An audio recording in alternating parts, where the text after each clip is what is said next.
Fala aí, eu sou a Mariana do Responde Aí. Hoje a gente vai bater um papo sobre pontos de máximos e mínimos globais numa região fechada.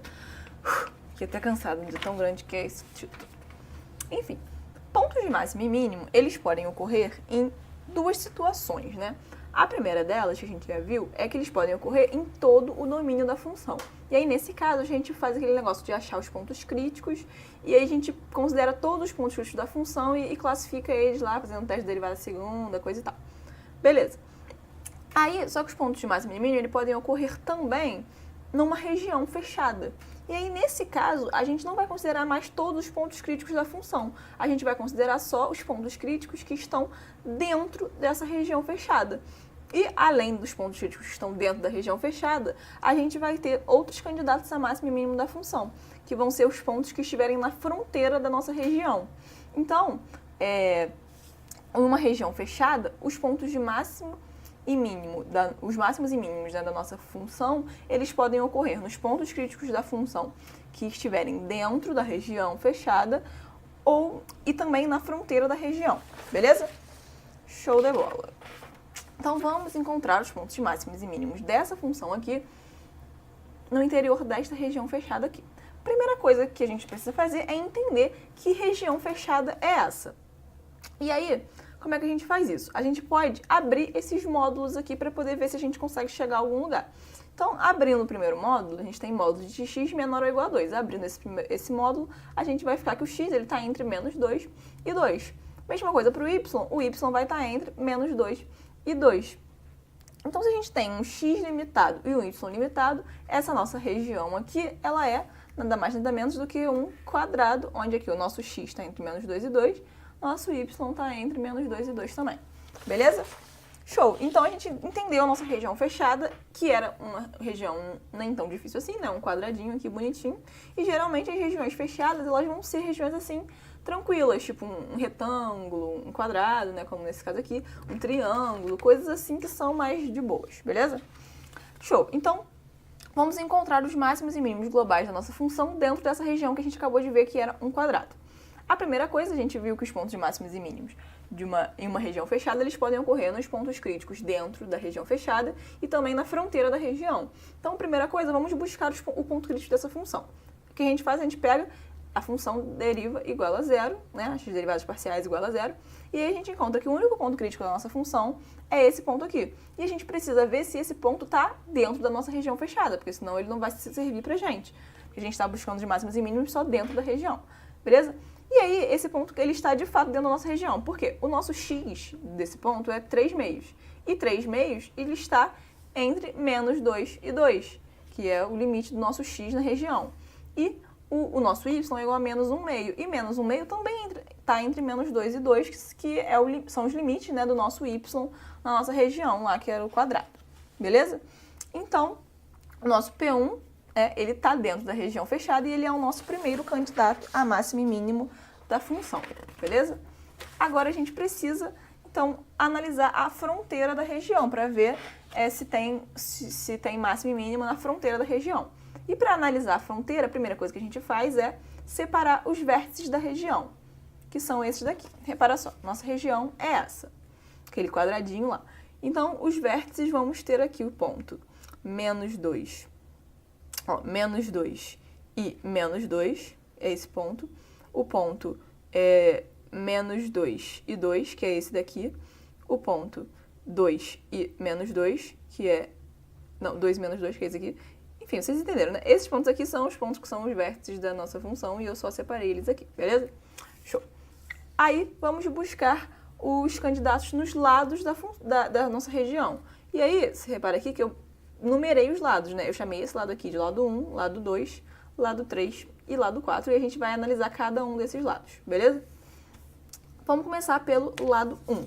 No lado 1, a gente tem que o nosso x, ele é constante igual a menos 2. E o nosso y, ele está variando de menos 2 até 2.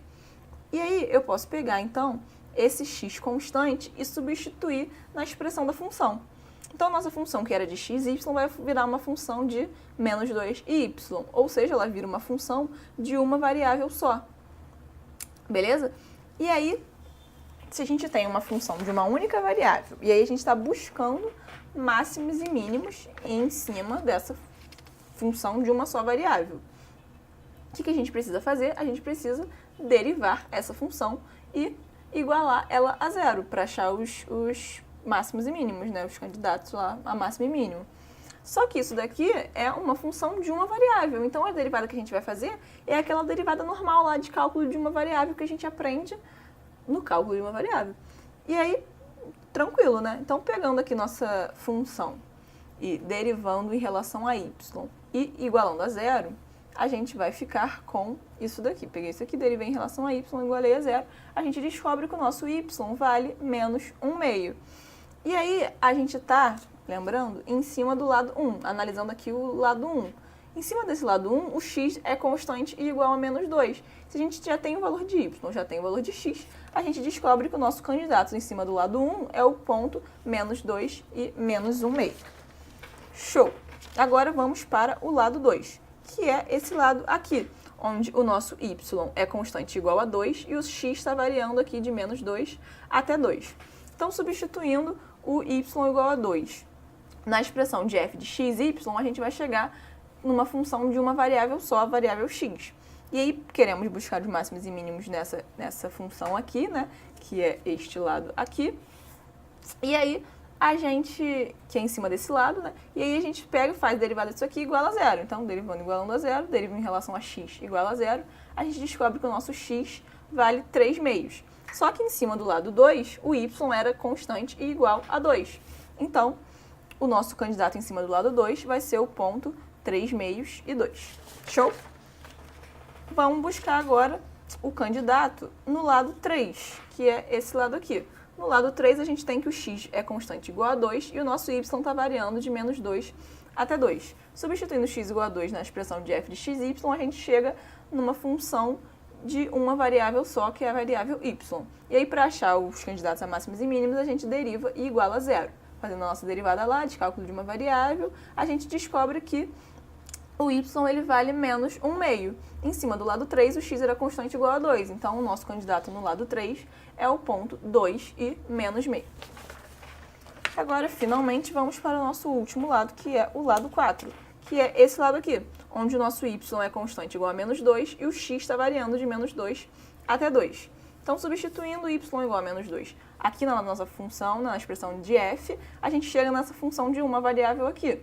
E aí, para buscar o máximo e mínimo aqui, a gente deriva igual a zero. Fazendo nossa derivada lá de cálculo de uma variável, igualando a zero, a gente descobre que o x vale 3/2. Só que em cima do lado 4, o y vale menos 2.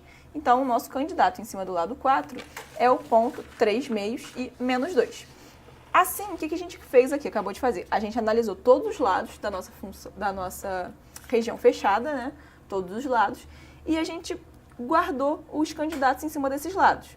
A gente guardou também os vértices da nossa função e o ponto crítico que estava dentro aqui da nossa região fechada. E aí, agora a gente precisa testar, a gente está cheio de candidatos, a gente precisa testar quem é o máximo e quem é o mínimo da função. Como é que a gente faz isso? A gente pega a nossa função, pega todos os pontos que a gente achou como candidatos e substitui na função, beleza? E aí, fiz isso aqui. A gente achou lá 9 pontos, coisa beça. Então, peguei e substituí tudo, né? Encontrei o valor da função. E aí, como é que eu vou descobrir quem é máximo e quem é mínimo? Eu vou simplesmente ver o ponto que deu aqui, quando eu substituí na função, deu o valor máximo, e o ponto que deu o valor mínimo. Olhando aqui, eu consigo ver que o P1, quando eu substituí o P1 em F, eu achei menos 5/2. Então, esse P1, que é o menor valor de todos aqui, né? Então, o nosso P1 é o ponto de mínimo, e vamos buscar qual foi o maior ponto de todos aqui, qual foi o maior valor da função, foi quando eu substituí o ponto P3. Então, o nosso P3 é ponto de máximo da nossa função. Show? Então, vamos agora relembrar tudo que a gente fez no nosso passo a passo. A gente primeiro tem que achar os pontos críticos da função para poder descobrir quem são os máximos e mínimos dentro da região fechada. E aí a gente vai pegar o ponto crítico, os pontos críticos da função e vai descobrir quais desses pontos críticos vão estar dentro da nossa região fechada. E aí a gente vai fazer igual a Ana Maria Braga, reservar esses pontos. Eles vão ser nossos candidatos a máximos e mínimos da função. Aí depois a gente vai pegar os vértices da nossa região fechada e vai guardar também, porque eles também são candidatos a máximos e mínimos da função. Depois a gente vai encontrar os candidatos na fronteira da região, analisando cada um dos lados, igual a gente fez aqui no nosso caso. E aí também vamos guardar esses pontos que eles vão ser também candidatos. Depois a gente vai calcular o valor da função em todos os pontos que a gente achou, todos os candidatos. E vai descobrir, finalmente, quem é o máximo e quem é o mínimo da nossa função. Tranquilo? Show de bola, galera. Esse vídeo te ajudou. Responde aí.